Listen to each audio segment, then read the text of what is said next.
Happy Sunday, Dodger fans. Welcome to the first official off-season episode of the Incline Dodgers podcast, home to your 2024 World Series champion, Los Angeles Dodgers. And that's what we'll be saying all year long on this podcast. Thank you for everyone who's tuning in. Hit that like button and welcome to the Incline Dodgers podcast, whether you're a longtime listener or a first-time listener. Let's have some fun because this is the first time I feel like in my life we're going to have a stress-free off-season. The Dodgers can do whatever they want, and there will be minimal complaining on my part because we've got all the big fish. We've got all the prizes now. We've got Shohei Ohtani for 9 more years. We got Mookie Betts for a handful of years. Freddie Freeman is still a Los Angeles Dodger. And Yoshinobu Yamamoto, 11 more years. What's up, Aeronatic? It is very sweet because your Los Angeles Dodgers are 2024 World Series champions. The Incline Dodgers podcast presented by TickPick and Fansided. Second World Series of our lifetimes, or I should say second World Series of my lifetime, of a millennial folk. I was not around for 1988, but we got 2020. Now we got 2024 to validate that this Dodgers franchise is legit. And like Kiké Hernandez said in the celebration ceremony, no team has more World Series in the 2020s decade right now than your Los Angeles Dodgers. So let's go. What's up, Daniel Berry Sports Highlights? Thank you for tuning in. What's up, Dennis Gonzalez? Got a jam-packed episode, just riding solo today, but we're going to talk off-season. There are some rumors already floating about, and I got insight to confirm that the Dodgers are already pursuing some targets, so can't wait to talk about that. What's up, Dodger Gal? And yeah, so I think the first thing I got to do is talk about the parade. So I want a show of hands. Let me know in the chat who was at the Dodgers World Series parade. How did it? If it was the first ever parade I've ever gotten to attend in my lifetime. I'm an LA Rams fan, but I didn't even get to go to that because I believe I was working. Didn't go to any of the Lakers parades growing up, and obviously in 2020 we didn't get the parade either. So this was my first World Series / championship celebration in Los Angeles. And I got to say, I was surprised. The city of Los Angeles and wherever people flew out or drove from really represented. It felt like there was a million people in the streets of downtown Los Angeles. I found myself kind of seated on First and Grand, had a nice view of the Walt Disney Concert Hall and walked past the Broad Museum. I took the Metro, and props to the LA Metro system. Going from Culver City straight to downtown LA was a very smooth ride. Getting out was a little tough because there was just so many people taking the public transportation. But fortunately for me, a lot of people weren't going west. But yeah, thankfully we had the Metro system because I could not imagine trying to drive and park in downtown LA, especially with how many people showed up. I was floored with how many people were able to attend this parade on a Friday, late morning, early afternoon. But it was fun. But it seemed like the real celebration was at Dodger Stadium. So for anyone that was able to attend that, you guys were the lucky ones. You hit the jackpot because that was kind of what I was hoping the parade would be. And in hindsight, I regret not being more aggressive in pursuing Dodger Stadium celebration tickets. I thought there'd be some speeches in the parade itself, but that's all right. Got to see it all on television, and that was perfectly fine.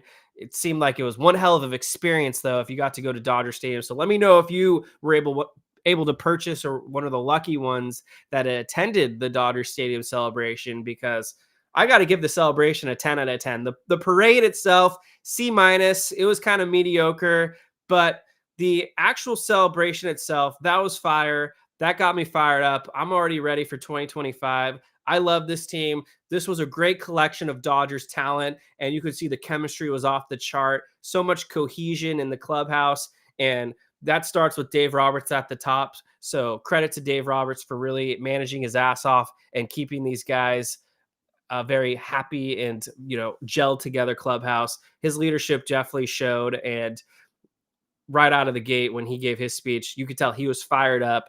Like a weight has been lifted off his shoulder because, like a lot of Dodgers fans, we were getting a lot of heat from all the haters out there. And Dave Roberts probably felt the narrative too, that the Dodgers were being questioned if this team was legitimate in a 162 game season.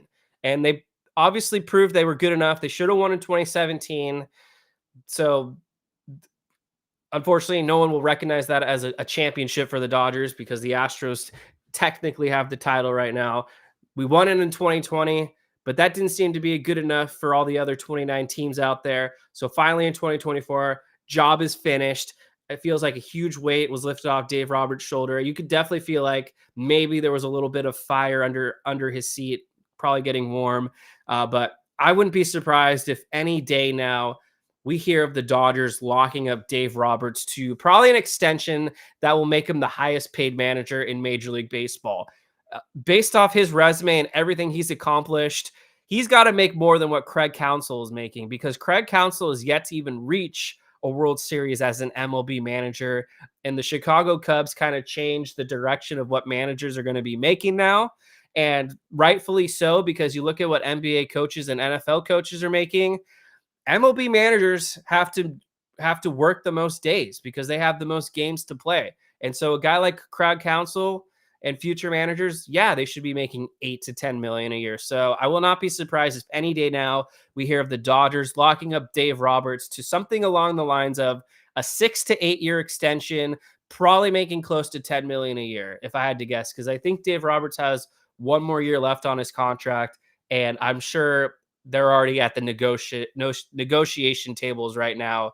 And even before the free agency really gets going, which will start tomorrow, Dave Roberts might be the first big extension we see the Dodgers announce to kick off the 2025 offseason. But yeah, so I want to give a shout out to Kendrick Lamar for his Not Like Us song. Obviously, this was a diss track towards Drake, and Drake is massively overrated in my opinion. Feel free to flame me in the comments if you disagree. But I actually love that Not Like Us is kind of now the new anthem of the Los Angeles Dodgers. Randy Newman's I Love LA is a great song, but we've been hearing that song for probably 40 years. We needed something new. We needed something that represents the 2020s. We need something that represents Los Angeles.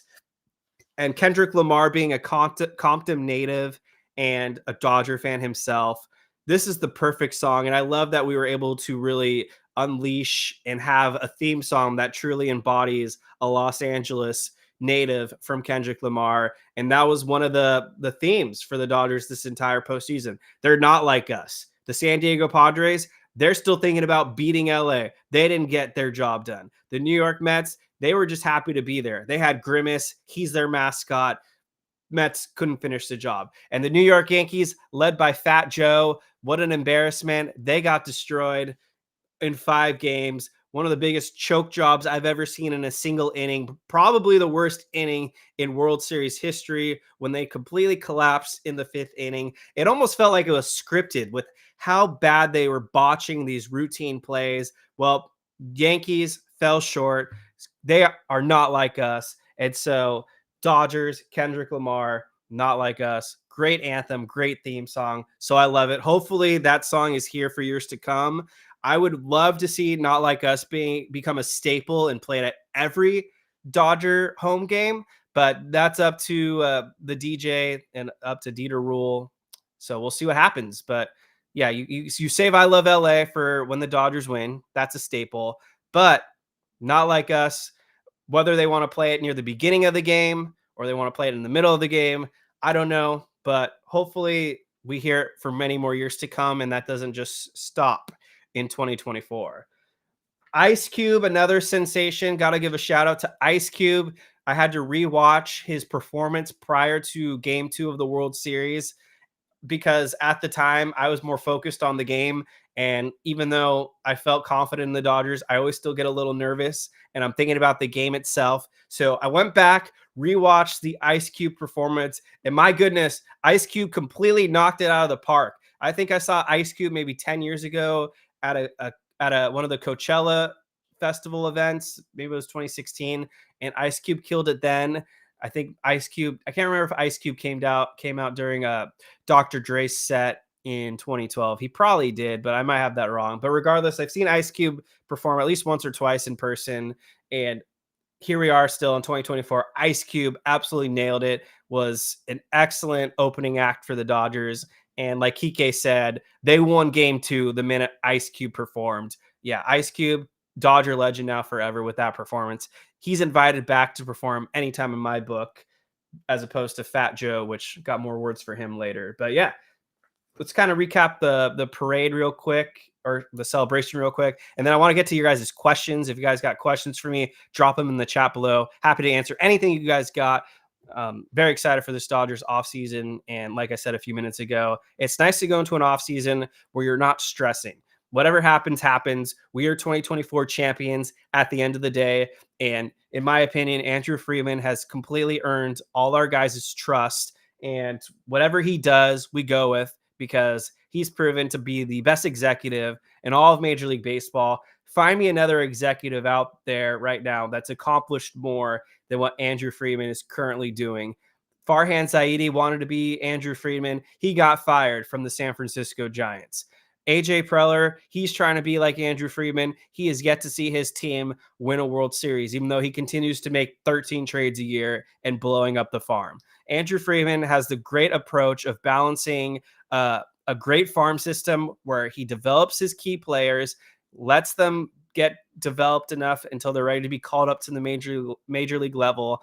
And then there's other prospects that he's able to develop, and he's able to flip them for win now pieces. And at the same time, he has a great approach to free agency where he targets the right guys, as opposed to overpaying for players that are well past their prime. So no more Andrew Jones like deals. We don't have to worry about signing Jason Schmidt to bad contracts. Andrew Friedman has a great eye in terms of talent, and this is the best guy at assembling bullpens, in my opinion. So we got some free agent relievers. I am sure Andrew Friedman is going to do his thing and shore up that bullpen, and we'll be ready to go for 2025. He's the best at finding guys midseason along the way. We talked about in the offseason last year, how can the Dodgers go into the regular season with one lefty reliever, who was Alex Vesey at the time? Well, a couple months later, he found Anthony Bonda, and Anthony Bonda was a huge driving force in the Dodgers 2024 World Series title run. And so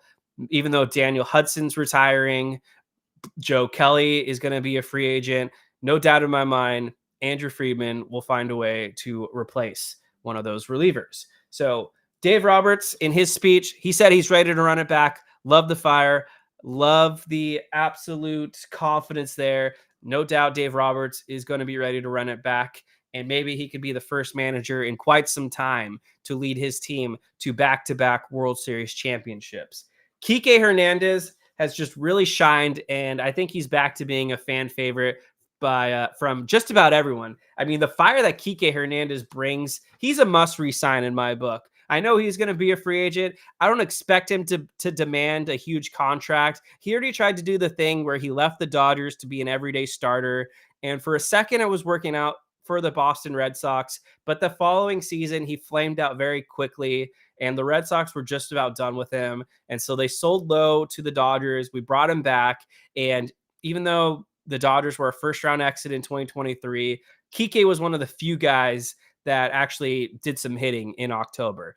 And then you go into the offseason last year, and all offseason long, we talked about, we don't want freaking Manuel Margot on this team. We want Kiké Hernandez. And Kiké Hernandez, even though he was technically like the last man on the bench at that point, this was such a no-brainer signing, because you can't argue it at this point. This is one of the few guys in Major League Baseball. He could be the most pedestrian and average player in the regular season, but when October rolls around, Kiké Hernandez looks like Reggie Jackson in October. And credit to Kiké Hernandez, because at Game 5 of the World Series, he was the hitter that broke up Garrett Cole's no-hitter at the time, and he ultimately started the rally that resulted in the Dodgers scoring those 5 runs to tie up the game in the 5th inning, 5-5. And they batted all the way around, and he actually ended up being the last out of the 5th inning, ironically. And then when the Dodgers tied it up, I believe in the 8th inning, he was the guy that got the first hit to get on base and ultimately was able to score because of the Gavin Lux sac fly. And then eventually Mookie Betts drove in the go-ahead 7th run, and the Dodgers go on to win the game. So I wanted to pull up Kiké Hernandez's overall postseason numbers at this point. So let's see if I can find that. I don't know why Baseball Reference isn't being more straightforward, but hold on. And then I'll get to your guys' questions. So here we go. Kiké Hernandez has now played, and this includes the Red Sox as well. So he's played 9 years in the playoffs. He's got 259 plate appearances, lifetime 278 hitter, 353 on base, 522 slugging. So that's an 874 OPS. His championship win probability added is about 13%. But more importantly, Kiké Hernandez has 15 home runs and 35 RBIs in the postseason.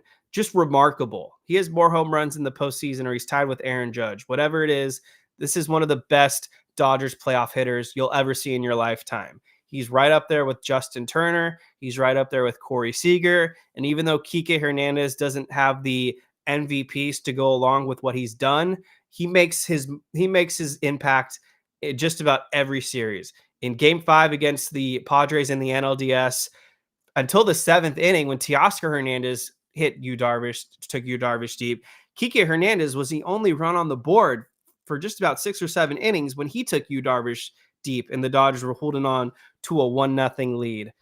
This guy is just the definition of clutch. If you don't believe in clutch, then that's on you, because Kiké Hernandez is a walking proof that there is such a thing as clutch. He's right there with David Freese. If you guys remembered how clutch David Freese was with the Dodgers, well, Kiké Hernandez is that guy. You got to bring him back.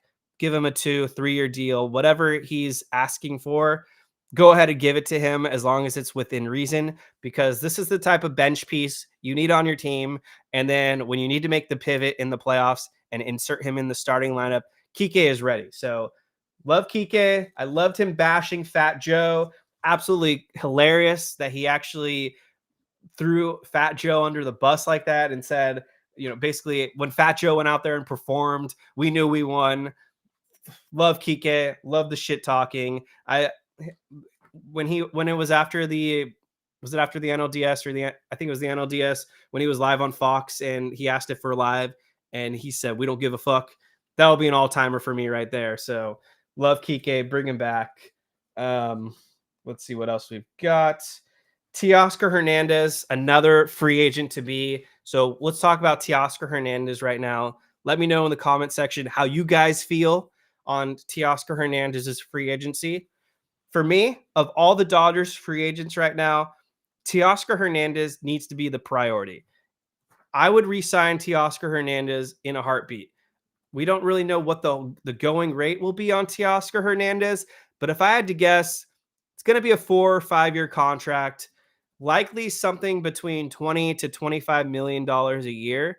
And even though defensively he's been on the decline, he's not really a strong defender by any means, the bat makes up for it more than anything. So looking at Teoscar's fielding stats real quick, he had a -3 defensive runs saved and a -11 outs above average. So those are pretty poor numbers, and he's 32. So you're not expecting Teoscar to really get any better in the outfield, but 32, it's still young enough to me. I feel like the age between 32 and 35, that's perfectly in a player's prime. I mean, JD Martinez was like 35 or 36 with the Dodgers in 2023, and he still hit 30 home runs and was an all-star. For what I care about, if Teoscar Hernandez delivers for the Dodgers in 1 or 2 more years and helps them win a second World Series with him on the team, that's good enough for me. You can eat the repercussions and have to live with the dead weight. But for now, Teoscar Hernandez was an instrumental part in the Dodgers 2024 World Series championship. There's no doubt in my mind, if they didn't have him on the roster, they're probably not winning the World Series this year. This guy came through just about more than anybody in the big spots. He was the one in Game 5 that hit the double that tied it up 5-5. And the Dodgers' approach in that inning was just something to the likes I've never seen before. Basically, all their hits and all their contact was with 2 strikes. Freddie Freeman was down to 2 strikes, got the hit, got the 2 runs in. Mookie Betts, I believe, was down to 2 strikes, legged it out, got the run in on that bizarre Anthony Rizzo and Garrett Cole non-fielding attempt. Teoscar Hernandez, has a very basically Teoscar Hernandez is very susceptible to strikeouts, and we all know he can swing and miss a lot. Even Teoscar Hernandez was down to 2 strikes, and he roped a long double, scoring 2 runs and tying the game up. Teoscar Hernandez was huge in the NLDS, had multiple big hits. The home run that I mentioned off Yu Darvish was clutch in, I think, game 2 of the NLDS as well. His runs held up and was the difference, or sorry, in game 2 of the World Series, he had the big 2-run home run. That was a huge difference as well. Teoscar Hernandez was, besides the NLCS, the NLDS, and the World Series, Teoscar Hernandez was a sensation, and he was a driving force throughout the regular season. He's like the first Dodger to win the Home Run Derby championship. He was an all-star. Those numbers he put up last year, good enough for me. I'm willing to go all in on this guy. He had a 134 WRC plus. I know that some people are mentioning you can have Dalton Rushing become the Dodgers left fielder. No disrespect to Dalton Rushing, but he's not proven at all. We don't even know if he's truly major league ready to start the 2025 season. He will probably be on the roster at some point, but to assume that he is going to be major league ready, I mean, just look at Miguel Vargas, for example, James Outman, 2 guys that shined in spring training, and Outman had a good first season, but a terrible sophomore slump. Miguel Vargas never seemed to find his footing and was essentially a bust. Diego Cartaya, another guy who we'll have to talk about this offseason. I'm sure the Dodgers are going to have to find a change of scenery for him. But for me, looking at all the free agents, Teoscar Hernandez has to be a must resign. I'm prioritizing him over anyone else that was currently part of the 2024 championship team. So bring Teoscar back. This guy wants to be a Dodger. He was literally in tears, thanked the fans, said without this organization giving him a chance, he wouldn't get to live out his dream of being a World Series champion. And this is a guy that just wears his heart on his sleeve and embraces being a Los Angeles Dodger. And you can't find that many guys like that. So they got to bring back Teoscar Hernandez. They also just don't have the depth like they once did in the outfield. And I don't really want to take a flyer on someone else. You know what you got in Teoscar, so bring him back. How about Clayton Kershaw? Clayton Kershaw confirmed he'll be back for the 2025 season.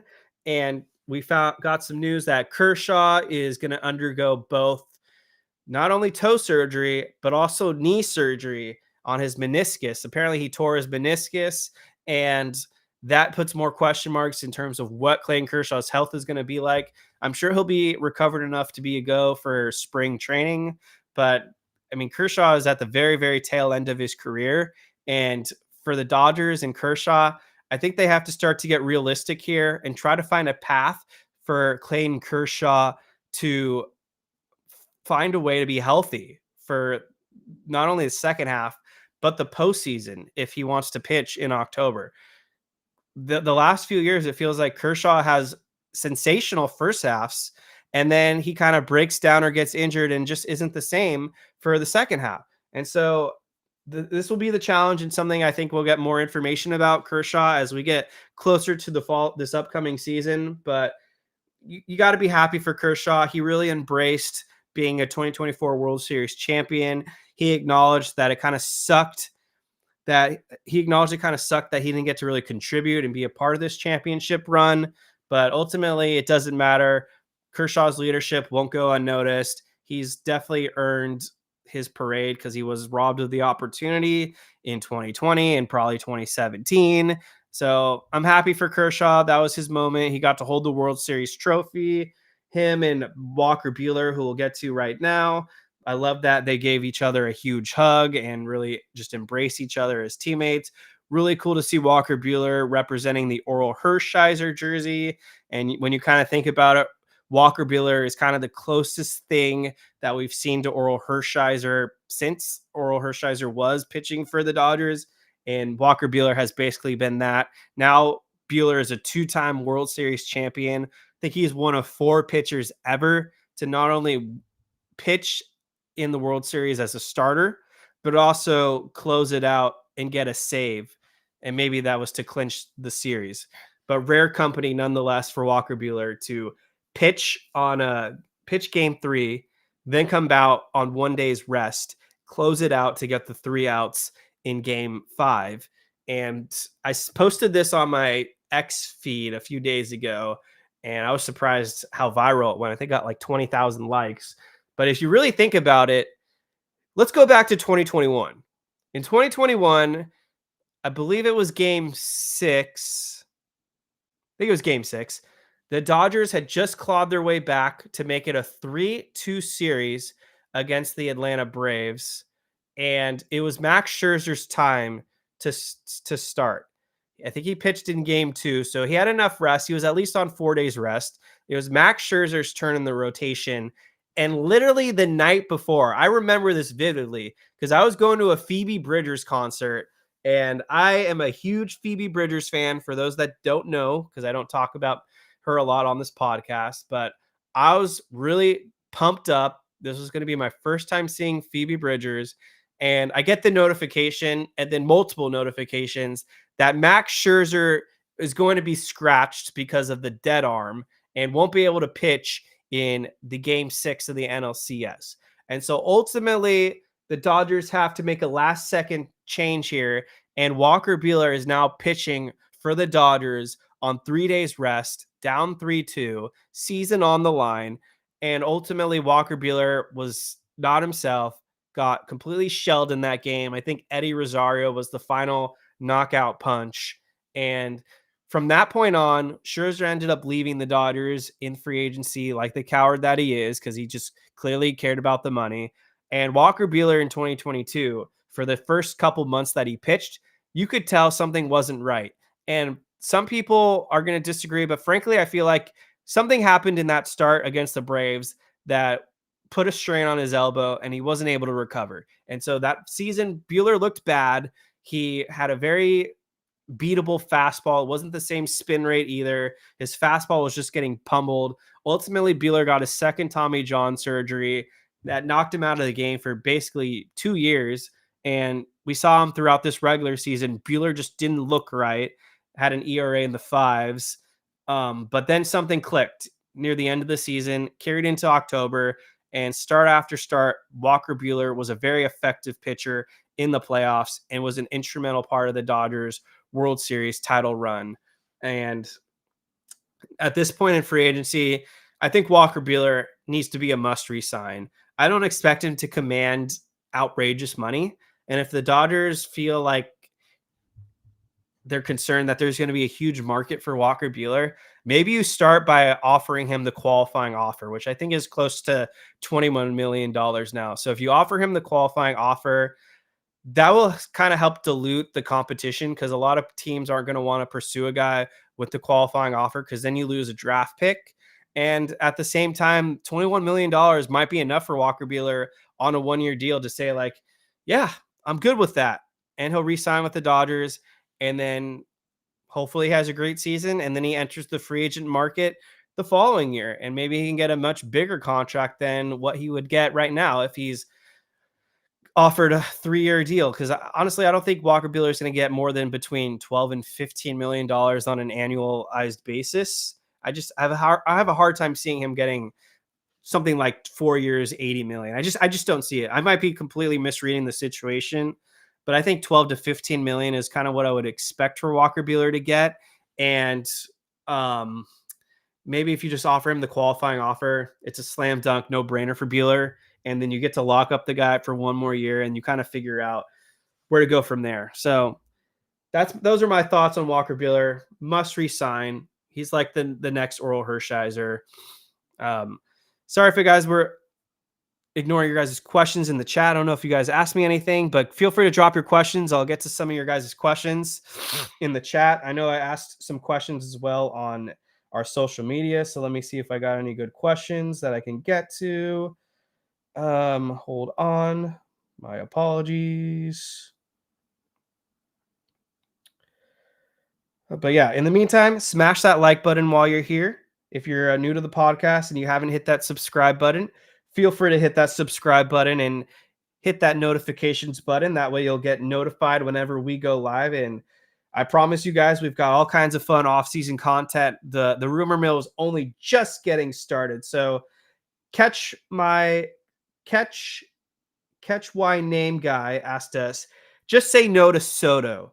Resign Teoscar Hernandez and Walker Buehler. What about Andy Pages? Will he play center field? We'll get to Andy Pages. And what about Blake Snell? I got some thoughts on Blake Snell. We're going to talk about him when we get to the free agent part. But just kind of to go down the line of other guys in the celebration real quick, and then we'll get to some of these questions and the latest on free agency and some rumors I'm hearing out there. Brent Honeywell, quick shout out to him, unsung hero. I don't think I've ever seen a role bullpen pitcher get so much love from all his teammates until I've seen a guy like Brent Honeywell. And the Dodgers players wanted to make sure this guy got his credit. Multiple guys like Max Muncy and I think Dave Roberts, even at one point, they all mentioned Brent Honeywell was a real key success to the Dodgers World Series team. And I think Muncy was the one that mentioned he helped get Mookie swing right. So I love the support for Brett Honeywell. Hopefully the Dodgers are able to bring him back. Shohei Ohtani gave a speech in English. He thanked the fans and he was pumped up that he got to win the World Series. Yoshinobu Yamamoto, another one that gave a quick speech. And then, of course, Walker Buehler dropping an F-bomb, said we're the world fucking champs, motherfucker. So just love the fire by Walker Buehler. So I'll get to some of your guys' questions real quick, and then I got some top topics. So let's go with Dodger Gal. This will kind of help tie it all together with Steve Phillips' question on our social media feed. What are the options for the Dodgers starting pitching? They have so many coming back from the IL. They're going to release a few to make some room. So Jack Flaherty is a free agent. Obviously, the hometown kid was really pumped up to be a part of the Dodgers World Series championship team, and he definitely pitched his heart out and has the right to represent that ring for the rest of his life. Do I think the Dodgers are going to bring back Jack Flaherty? Probably not, if I had to guess. I'm going to say they're very low odds. It's not that the Dodgers are down on Jack Flaherty by any means. I think that they're going to prioritize bringing back Walker Buehler, who will certainly be much cheaper. And I think they're going to go after some different arms that they actually just kind of value higher than Jack Flaherty. And so Jack Flaherty is going to make his money. He's going to go to a team probably looking to be a contender next year. And maybe someone will be bold enough to pay him ace-like money, because on a lot of teams, Jack Flaherty is the clear outright number one. On a healthy Dodgers team, Jack Flaherty is more a number 3 or a number 4. And it probably just doesn't make sense for the Dodgers to pay number one ace-like money for a guy that's going to be in the middle of their rotation. And so Jack Flaherty was the perfect answer for the Dodgers in this World Series run. But I don't think they're going to re-sign Jack Flaherty. I think there will be a number of suitors out there. And because Flaherty was traded at the deadline, he will not have a qualifying offer pick attached to him. And so that'll make it easier for teams to bid on Jack Flaherty. So thank you, Dodger Gal, for your question. Bear with me as I'm doing this thing solo. So I'm trying to post while talking here, but we'll get to Steve A's question. You mentioned getting confirmation of which free agents they are pursuing. Yeah, so it's not necessarily confirmation because technically free agency doesn't start till tomorrow, but there are rumors out there that I've checked in with people, and they're names that the Dodgers are interested in. They're not offering them contracts yet because that's not technically allowed, but they do have their little whiteboard of guys they're going to go after. And we'll start with a couple of pitchers in just a second. So thank you, Steve A, for the comment.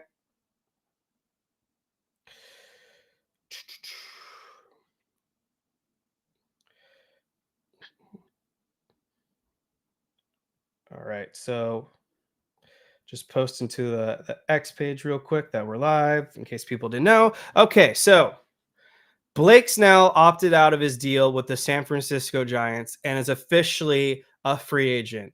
Based off what I've kind of heard and what I'm going to predict, Blake Snell is going to be at the very near top of the Dodgers free agent targets. Blake Snell is basically someone the Dodgers have been interested in for close to a year and a half, maybe even 2 years at this point. Last offseason, they checked in on Blake Snell. They were definitely in the running. But after they got Yoshinobu Yamamoto and pulled off the Tyler Glasnow trade, they felt like they were in a position where they didn't need to sign Blake Snell. And they also had some differences with Scott Boras in terms of what kind of an agreement both parties were looking for. So for the Dodgers, they're willing to pay Blake Snell, but it would be on a shorter year basis on a higher average annual salary. So 35 to 40 million for maybe 3 years is kind of what they're probably looking to pay Blake Snell versus what Blake Snell was initially looking for last offseason, which I think was somewhere between 8 to 10 years. And the Dodgers had no interest in that. Neither did any MLB team, and that's why Blake Snell held out till spring training and ultimately had to go with a 1 year deal for the Giants because he had the opt out. And so he made his short term money. Now he's back on the free agent market. And my guess is Blake Snell doesn't want to have a repeat of what went down last year because not only did he not make his money, he started the season late, had a very crappy first half, and was able to salvage it by really turning it around in the second half. And I can't remember if he threw a no hitter, but I feel like he flirted with the no hitter with the Giants. And ultimately, he did have a really good second half. And so he's going to be one of the most highly coveted free agents out there. You don't have to worry about the qualifying offer because the Padres attached that to him last season. And so that makes it easy for a team like the Dodgers now to pony up on Blake Snell if they really are going to go all in. And why I think it makes sense is let's go back to 2020. So the Dodgers won the World Series in 2020, and that next offseason, they weren't complacent. You know what the Dodgers did around December? They signed the most highly coveted, at that point, reigning Cy Young Award winner, Trevor Bauer, to a 3 year, $102 million deal or whatever it was. And at the time, we didn't know the baggage that came with Trevor Bauer, and ultimately it didn't work out for the Dodgers. But at the time, we thought it was. And the point here being the Dodgers are willing to pay for the most talented and expensive pitchers out there if they do it their way. And just because they won the World Series doesn't mean by any means the Dodgers are done spending. If anything, the Dodgers saw what they had this most recent World Series, and they might be telling themselves, we got a little lucky here because we literally won the World Series with 3 starting pitchers. They're going to want to sign 1 or 2 highly durable and talented arms. And Blake Snell fits that mold perfectly. And I know David Vassay has tried to vouch for getting Blake Snell to the Dodgers.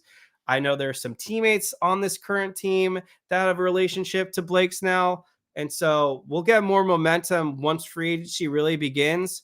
But I wouldn't be surprised if Blake Snell signs with the team by December 1st. This is me just speaking here, nothing factual or based on anything, but I think Blake Snell will be one of the first big free agents off the board. And so I'm expecting the Dodgers to be on him. I think the Yankees will be on Blake Snell, but they have their own issues right now. Garrett Cole is a free agent, and they have the power to bring him back by offering him that extra year of 36 million, which to me seems like a no-brainer. But I expect the Yankees to be in on Snell. A team like the Phillies might want Blake Snell. Toronto Blue Jays might try to go after Blake Snell. There are going to be some contenders going after Blake Snell, and you can take it to the bank. The Dodgers will be one of those teams on Blake Snell. Next up is Roki Sasaki. We got some breaking news, I think, in the last hour or so from Francis Romero, and he put it out there that Roki Sasaki declined his offer from the Marines, the Japanese team that he's currently pitching for. The situation of the 23-year-old ace remains uncertain. One possibility is being posted to sign with an MLB team, while another is continuing negotiations with the Marines. So the Dodgers are going to be in on Roki Sasaki. The question will be, can the Dodgers sign Roki Sasaki? Will he have any interest in pairing up with or teaming up with two other Japanese aces? Because you got Shohei Ohtani coming back. He's going to be a pitcher. You got Yoshinobu Yamamoto, who's a World Series champion now, a World Baseball Classic champion, an Olympic gold medalist, and basically has the number 18 and is viewed as the Dodgers ace now. Does Roki Sasaki have the mentality, I want to join them and be a part of a potential dynasty? Or does Sasaki want to go to the States and make a name for himself and be the ace of a team that's desperate for a high caliber arm such as Sasaki who can throw 100 miles per hour? Yu Darvish is one of his favorite players. People have said he's cited Darvish as a mentor. Maybe he goes to the San Diego Padres. Maybe he is convinced that he wants to be a New York Yankee and he goes to the New York Yankees. But it's still early with Roki Sasaki. But you can count on the Dodgers being in on Roki Sasaki. Andrew Friedman has been out in Japan scouting him. This is someone that they've viewed as someone they've wanted for 2 or 3 years now. If you thought Yoshinobu Yamamoto was great, well, Sasaki is supposed to be even better. And so I'm happy that the Dodgers got Yamamoto because we won a championship and he was absolutely lights out in the playoffs. But from what we've been told, Roki Sasaki is supposed to be even better than Yamamoto. And he's 23. He's younger. He throws harder. And he's going to be a very highly coveted free agent should he choose to come to Major League Baseball. But those are the two big arms that early on you can expect the Dodgers to be in on: Roki Sasaki and Blake Snell.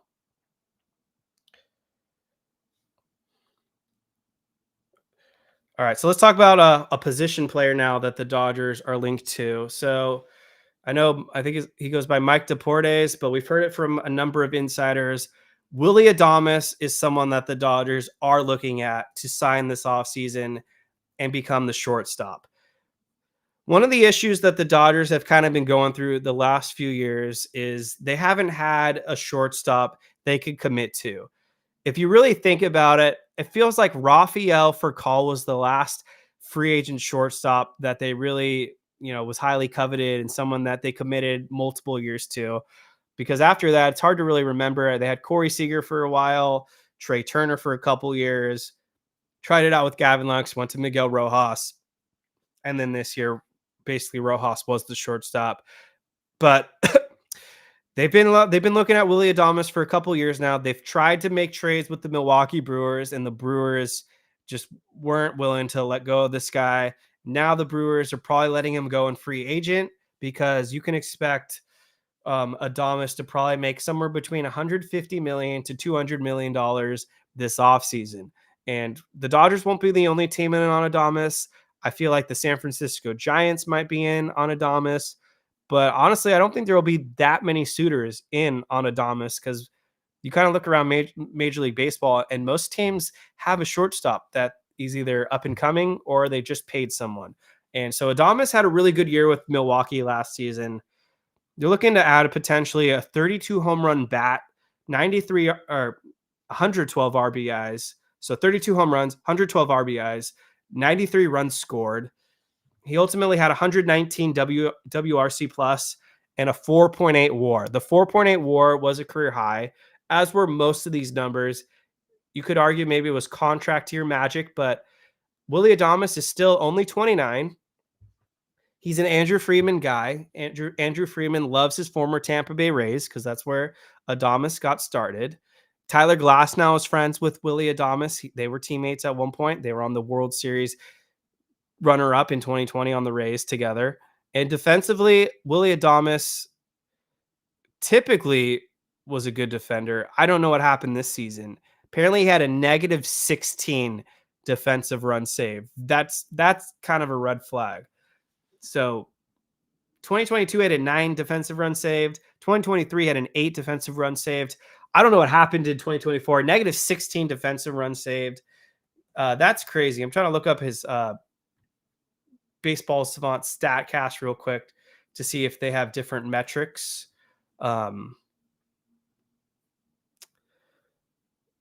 Yeah, fielding run value, he was literally average. Outs above average, he had a 1. So, but he has a good arm strength. So I don't know what happened with Willy Adames. It's kind of interesting that his defense has declined like that. Maybe that's a fluke thing. But regardless, this is going to be a bat you can expect the Dodgers to be in on. Will they commit $200 million for Willy Adames? I don't know. Will the mentality be it's Teoscar Hernandez or Willy Adames? Well, if that's the situation, then give me Teoscar Hernandez. If it's both, then I'll be very happy with both these guys. They're both right-handed bats with some pop. But ultimately, I don't think the Dodgers view Miguel Rojas as their everyday shortstop. Not only is Rojas up there in age, but he basically plays every season all year hurt at this point. So credit to Rojas, who they brought back. They exercised his team options. So Miguel Rojas will be back in 2025. They brought him back on the $5 million contract. Austin Barnes, they brought back as well for about $3.25 million, I believe. Does that mean they will be on the Dodgers opening day roster come 2025? Don't know. Last season, the Dodgers did similar things with guys like Victor Gonzalez and other guys that they shipped away. And the reason the Dodgers do this is because why let these guys go in free agency when we can get something from them? So just because they exercise the options on Rojas and Barnes doesn't, in my opinion, mean they're a lock to come back for 2025 by any means. But for now, at least it gives the Dodgers some flexibility and maybe they can cash in on some chips and get some prospects back. But yeah, ultimately the Dodgers, I think they are still looking for an everyday shortstop. Alex Freeland is someone that's really risen in their farm system. But for the most part, it does feel like the Dodgers kind of have that fuck them rookies mentality now after getting burned by so many guys like Miguel Vargas and Michael Busch, and the list goes on. Andy Pages, I think, is going to be their everyday right fielder come 2025. He showed that he's ready. He had a really impressive rookie season and was able to make contributions in the playoffs. And Andy Pages is only going to get better. So I think Andy Pages is probably going to play right field. I think ultimately that means Mookie Betts is going to get moved back to second base. As great as Mookie is in right field, he doesn't want to play right field. And he's getting older. He's said himself that right field takes a toll on him and kind of wears him down, and it's better for his legs to be in the infield. And the clear path for that to happen is for Mookie Betts to be the second baseman. He gave up his job last season when they gave him the second base job. He tried out shortstop, didn't really work out, ultimately moved back to right field. But now that it's a fresh slate and a new season ahead, I think Baez is right field, and I think Mookie Betts is second base. I want to make sure I don't neglect your guys' comments and questions. So let me go back to that real quick. Nicholas Dugan, looking forward to the 2025 giveaways at Blue Heaven. I am sure there's going to be so many World Series related Dodgers giveaways. Can't wait. John Davis, Bueller will definitely get between 18 to 20 million a year on the open market. That seems a little aggressive, John Davis, but you might ultimately be right based off how Walker Bueller pitched in the postseason. Max Fried over Jack Flaherty. I don't get the Max Fried love. The guy sucks in the playoffs. Max Fried has a career postseason ERA of 5.10. He has a whip of 1.5 in the postseason. In his last 3 playoff years, he went 3.1 innings against the Phillies and gave up 4 earned runs. In 2023, he went 4 innings, gave up 3 earned runs. In 2024 against the Padres, he went 2 innings and gave up 5 earned runs. He has basically struggled outside of one good game against the Astros in the playoffs. He was part of that 3-1 choke against the Dodgers, for crying out loud. We absolutely pummeled him in 2021 too when Chris Taylor and Pollock went off. And Fried is going to command a lot of money, and he's at the back half of his career. I know he's from LA and Santa Monica. I'm sure he wants to pitch for the Dodgers, and it sounds like the Dodgers will at least inquire on Max Fried, and they're not going to rule him out.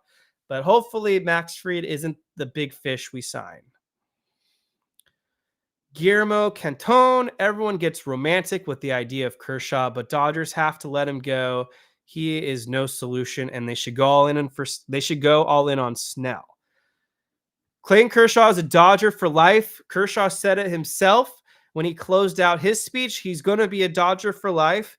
I think Clayton Kershaw in 2025 might be his farewell tour, but that's for Kershaw to decide, and I have no guess on that. But yeah, Kershaw will probably close it out in 2025, I had to guess. And they can sign Blake Snell while keeping Kershaw, because Kershaw isn't going to pitch 200 innings. He might not even pitch 100 innings. What should Kiké's contract look like coming from Maria G? Probably between 6 to 8 million, if I had to guess. Maybe they're generous and give him 10 million. But Kiké Hernandez, probably a two-year $14 million deal. Sounds fair, but we'll see. We will see. Next up, Andrea Arias. Brewstar, trade him and Joe Kelly and get two young pitchers and get one old pitcher like Fried and a young one pitcher in 2025. Joe Kelly is a free agent. Joe Kelly told his buddy Rob Bradford that he does not intend to retire after this season. I don't think the Dodgers are bringing back Joe Kelly, though. And apparently, if there was going to be a Game 6 of the World Series, the Dodgers were heavily considering adding Joe Kelly to the World Series roster, probably to replace Daniel Hudson, who said his elbow was about to explode when he was warming up. But yeah, I don't think Joe Kelly's coming back. Blake Trinan's a free agent. He's the one reliever that I feel is a must re-sign for the Dodgers. So I expect them to re-sign their boy, Blake Trinan, who basically turned into the Dodgers closer in the postseason. Brewstar Graterol is not going anywhere. They're keeping Brewstar Graterol. The one kind of negative against Brewstar Graterol is he doesn't stay healthy and does have elbow injuries and shoulder injuries and all that. So that's kind of a worry for me. But I'm fully expecting Brewstar Graterol to be back and hopefully healthy. Dennis Gonzalez. Could a one-year prove-it deal at $10 million for Flaherty work, especially if some pitchers don't come back from the IL? Jack Flaherty is definitely getting more than $10 million. If anything, Jack Flaherty's contract will start with $100 million. Frankie Honoluas, Corbin Burnes, or Blake Snell.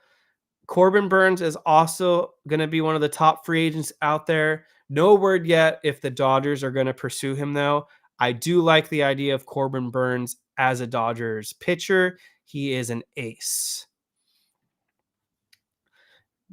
Dennis Gonzalez, do the Dodgers give Gavin Lux another chance or move on from him?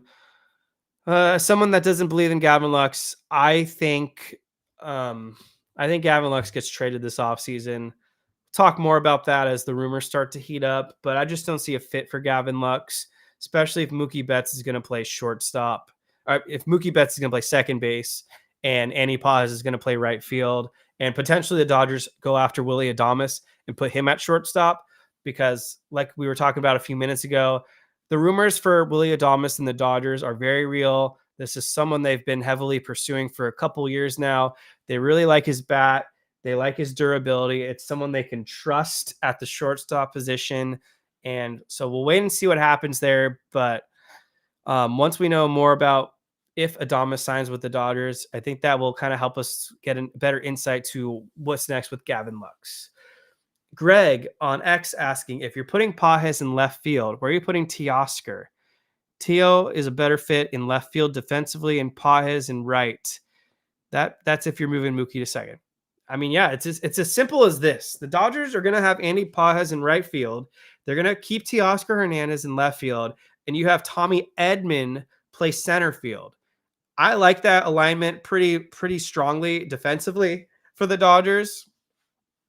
I don't think it would do Tommy Edman any favors by locking him into the shortstop position. Even though Tommy Edman is pretty average defensively and did a good job in the playoffs, Tommy Edman really flourished as the Dodgers center fielder. And even for Tommy Edman himself, his value rises when you allow him to be versatile. And so Tommy Edman might be able to start some days at shortstop, start some days at second base, but I think the Dodgers are going to view him primarily as their everyday center fielder, kind of like what they did with Chris Taylor in 2017. Bleeding Dodger Blue update on Dustin May and Tony Gonsolin. So the Dodgers right now have 39 guys on their 40-man roster, which means the Dodgers are going to have to make some roster cuts. If you look ahead to the Rule 5 draft, I don't really think they have anybody that they have to feel obligated to add to the 40-man roster to protect them from the Rule 5 draft. I might be blanking on one or two guys, but I think the Dodgers are kind of in a position right now where they don't have to lock themselves into adding some guys to protect them from the Rule 5 draft. So if we kind of go through the 40-man roster real quick, you got Bonda, Brazier, Connor Brogdon. I expect Connor Brogdon to be DFA'd or non-tendered or whatever. He was not a contributor at all this season. So goodbye, Brogdon. Kasparius will be back. Frasso should be healthy. Glasnow will be back. Tony Gonsolin. So that was part of the question. I think the Dodgers are going to allow Tony Gonsolin to be a starter for this team in 2025. The ceiling on Gonsolin is an all-star. He showed that he was great in the first half of 2022. Then he got the forearm strain and just hadn't been the same pitcher since. Now that Tony Gonsolin is healthy and had the recovery and will have a full spring training, he's a cheap, controllable starter that's been pretty effective when he's on the mound. I ultimately do think the Dodgers will bring back Tony Gonsolin. Gratterall will be back. Michael Grove, they're going to kick his ass to the curb. They'll DFA him. They'll trade him to the Yankees. They're going to throw him in the dumpster bin. But I will be shocked if Michael Grove is wearing a Dodgers uniform next season. They've given this guy more chances than O.J. Simpson in a courtroom, and he's blown it more times than O.J. Simpson. Michael Grove, you're gone. Goodbye. Enjoy the East Coast. And Gardo Henriquez, he was barely pitched this year and made it from single A to the major league level. He'll be back. Brett Honeywell is currently on the roster. I expect him to kind of have the Ryan Yarbrough role that ultimately turned into the Brett Honeywell role. I'm pretty sure he'll be back. Kyle Hurt is currently hurt. No pun intended there. I think he's still recovering from Tommy John surgery. So when we get to spring training, they'll move him to the 60 IL probably. But since Hurt is hurt, he'll be back. Kershaw's not going anywhere. Landon Knack's an interesting candidate. I think he's running low on minor league options. If not, he's completely out of minor league options. The Dodgers might sell high on Landon Knack. He's 27 going on 28. Wouldn't be shocked if the Dodgers trade him, maybe flip him for a prospect or two. But other than that, yeah, Landon Knack's definitely earned his right to be here. It's just going to be a roster crunch. Michael Kopech, slam dunk, he's back. Zach Logue was really not moved by him. He sucked. I expect him to be kicked to the curb. We got at least two guys for sure not coming back. Dustin May. When Dustin May's healthy and on the mound, he is about as good as anyone. He can be as good as Jacob deGrom. But unfortunately for Dustin May, in 2021, he basically missed the whole year. In 2022, he basically missed the whole year. In 2023, he basically missed the whole year. In 2024, he missed the whole year. So that's 4 years in a row now where Dustin May has spent more time on the IL than on the actual dugout itself. And frankly, I just don't know what value Dustin May has to this team anymore, other than converting him to a reliever. But even at this point, I think his time is up. I would not be surprised if Dustin May gets exchanged and traded to a team that's looking for someone to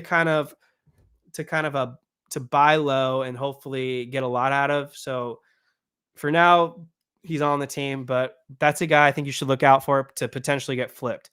Bobby Miller had a terrible season. I don't think the Dodgers are willing to give up on him, so he should be back. It's possible he does get traded. Evan Phillips, back. River Ryan, back. Sheehan, back. Stone out for the year, but he's on the roster. Vesia, obviously back. Robleski probably will start the year in AAA.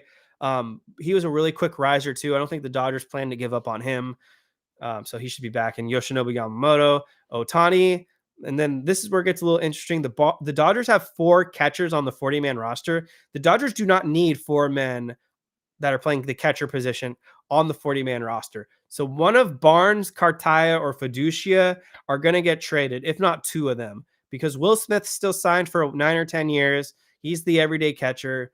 You can find backup catchers. They like Austin Barnes. They view him as a great clubhouse guy. So Fiducia or Cartaya, especially Cartaya, time is up. I think one of them get moved. Mookie Betts, Freeman, Lux. Lux, I think, will get traded ultimately, but for now, he's back. Muncy and Rojas, all back. Tommy Edman. James Outman, another interesting candidate. Maybe the Dodgers give him a second chance, but I wouldn't be shocked if James Outman gets traded this offseason. And then you got Andy Pajes, who I think will be an everyday player, and Chris Taylor, a huge question mark. I think if the Dodgers can find a suitor for Chris Taylor, they would love to get rid of him.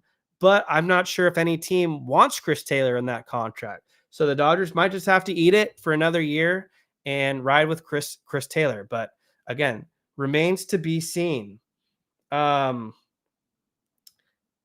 yeah, 39 rosters. We'll see what happens. 30 guys on the roster. Just want to make sure I give quick love to the other couple questions on X.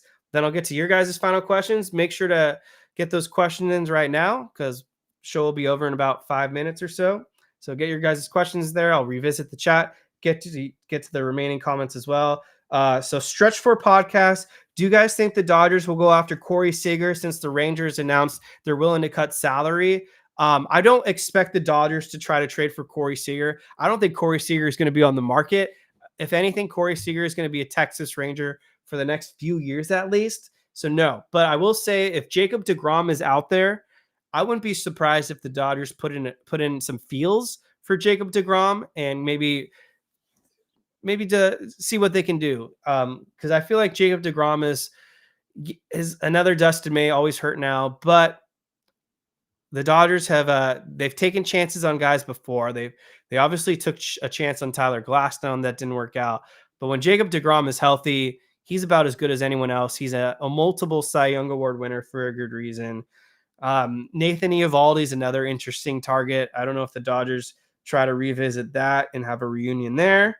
But again, the Texas Rangers, them willing to cut salary, does make it seem like they're an interesting trade candidate partner. So I'm just going to go through the questions in the chat real quick and appreciate all you guys tuning in. If you haven't hit that like button yet, those likes mean a lot for us, helps the podcast grow. We're going to be breaking and talking Dodgers rumors all off season, and we want to be the first podcast out there to hit on these rumors and make sure we cover everything that you guys are interested in. So let's see what else we got out here before we put in my final thoughts. Craig Osterberg. Will the Dodgers make an offer for Juan Soto? Yeah, so I mean, Juan Soto is obviously the top free agent out there. Will the Dodgers make an offer for Juan Soto? Sure. I wouldn't rule it against it. But I have a hard time seeing Juan Soto coming to the Los Angeles Dodgers. I expect him to make over $600 million this free agency, and I just don't think the Dodgers want to lock up another big position player like that, especially one that's kind of a big liability defensively.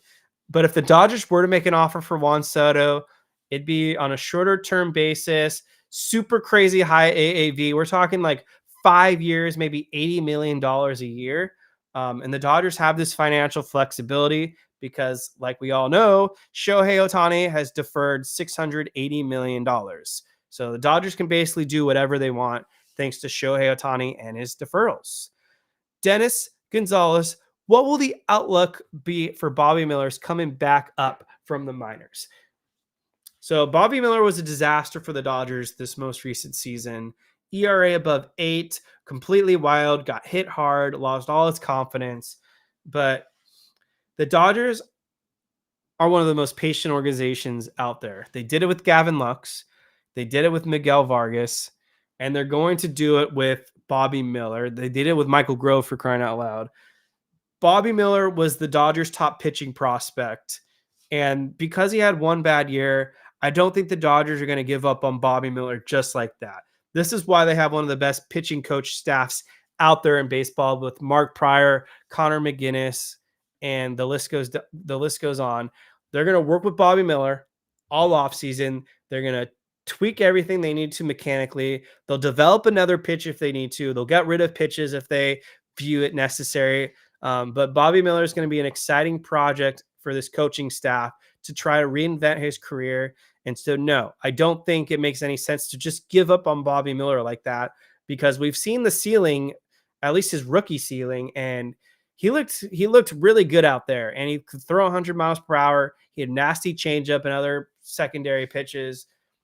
It's too early to pull the plug on Bobby Miller. And let's be honest, you can't just give up on starting pitching, especially with the crazy rate that these guys go down. And it's a shame that Bobby Miller was healthy in the second half and the Dodgers couldn't use him because he was bad and not hurt. But 2025 could be a redemption year for Bobby Miller. Nando 390 believes Dustin May needs to be a reliever. Andrea Arias, get Roki Sasaki if Dodgers don't get Snell, and get Roki Sasaki. Because Dodgers would be Scaremore and Yamamoto and Glasnow and Blake Trinan and Kyle Hurt and Evan Phillips and Anthony Banda. Thank you for the comment, Andrea. Kind of lost me there, but appreciate you commenting. Showtime LA, Max Fried and Adames soon. I already talked about it. I'm not the biggest Fried guy, but if the Dodgers do sign Max Fried, I'm not going to cry and throw a fit about it. That would be a pretty awesome offseason. So I will be happy about that. Yang Yi, really? Dodgers are heavily linked to shortstop Willy Adames. Yep. Steve Moore, what up, y'all? Dennis Gonzalez, Teoscar Hernandez over Juan Soto. Comparing the contracts and what they would make, absolutely. I would take Teoscar because he'll be probably 6 times cheaper than Juan Soto. Unique, if Dodgers get Adames, kind of crazy. Mike Lopez, brother, do you know who's Soto's agent? Yeah, his agent is Scott Boras. I'm well aware. Zip code 0. Thank you so much for the super chat, Zip code 0.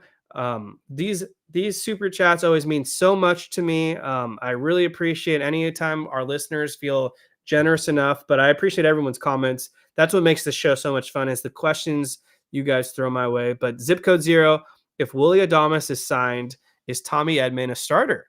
So I kind of talked about this earlier, and to kind of recap, the way I think the Dodgers view this upcoming season is Tommy Edman will probably be the Dodgers center fielder.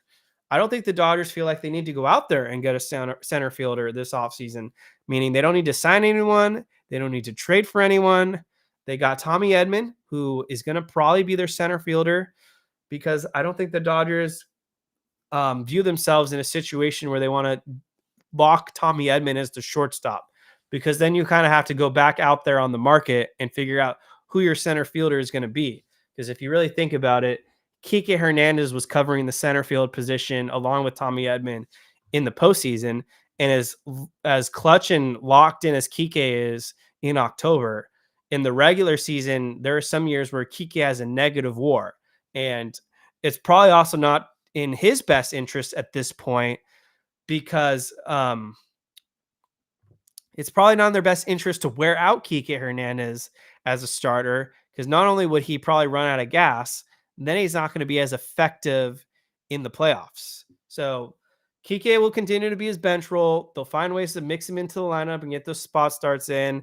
And then, Kiké will find his way in October. But yeah, Tommy Edman, center field. I think this is one thing we're going to look into. Dodgers are going to look for a shortstop. And if it's not Willy Adames, then they'll probably start to explore trades. Who they would try to trade for, don't know. We know that they were looking at Bo Bichette this last year. Maybe they try to revisit that. I think Bo Bichette would make a lot of sense as a Dodgers trade target. There's a lot of mess going on in Toronto. But yeah, if I was a betting man, one of the Dodgers' big moves this offseason will be acquiring a new shortstop. Mike Lopez in all caps. Dodgers don't do business with Boris. That's why I don't think Snell is coming. David Vassegh tried to endorse Blake Snell when he was at the parade, and Dodgers did not look his way. While you're typically right, the Dodgers don't do business with Scott Boras. They did ink JD Martinez to a 1-year deal. He's a Boras client. They did ink James Paxton to a 1-year deal. He is a Boras client. And so if the price is right and Boras is under a lot of heat from Blake Snell because he really dropped the ball for him this past offseason, Blake Snell is not going to try to pursue a crazy contract again.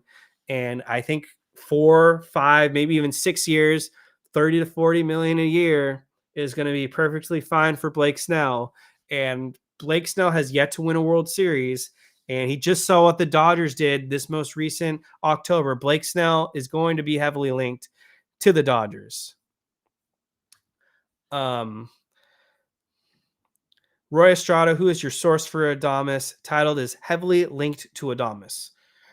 Well, Roy Estrada, like I said about a half hour ago or whatever, Mike Deportes on X, Mike Rodriguez is the one that floated it out there that the Dodgers are best equipped to sign shortstop Willy Adames. He's the most recent one to put it out there, but there have been other insiders that have said the same thing. I've had guests on the show that have told me that the Dodgers are trying to trade for Willy Adames. So we'll leave it at that. The offseason is very young, but free agency begins tomorrow. We're going to get a better idea of who the Dodgers are going after, and the Incline Dodgers podcast will be on it for the Dodgers are rumored to go after. So make sure to follow us on our social media feed. If you guys want to join our Discord chat and talk Dodgers and stay on top of all the rumors, I'm going to drop the link right now to our Discord channel where we have a great community and talk Dodgers baseball. And I think that's gonna close out my show. Appreciate all you guys for watching and tuning in tonight. Make sure to hit that subscribe button, hit that like button on your way out. Drop some comments below of who you guys want the Dodgers to pursue this offseason. And if you're listening on the audio feed, appreciate you guys listening and tuning in. Hit that subscribe button, leave us a review, and we're just getting started here. Episode 1 of the 2025 offseason. More to come, guests to come. Jake Reiner will be back. Kevin Klein signing off. Appreciate all you guys tuning in tonight. Very fun show, and have a great week ahead. Go Dodgers.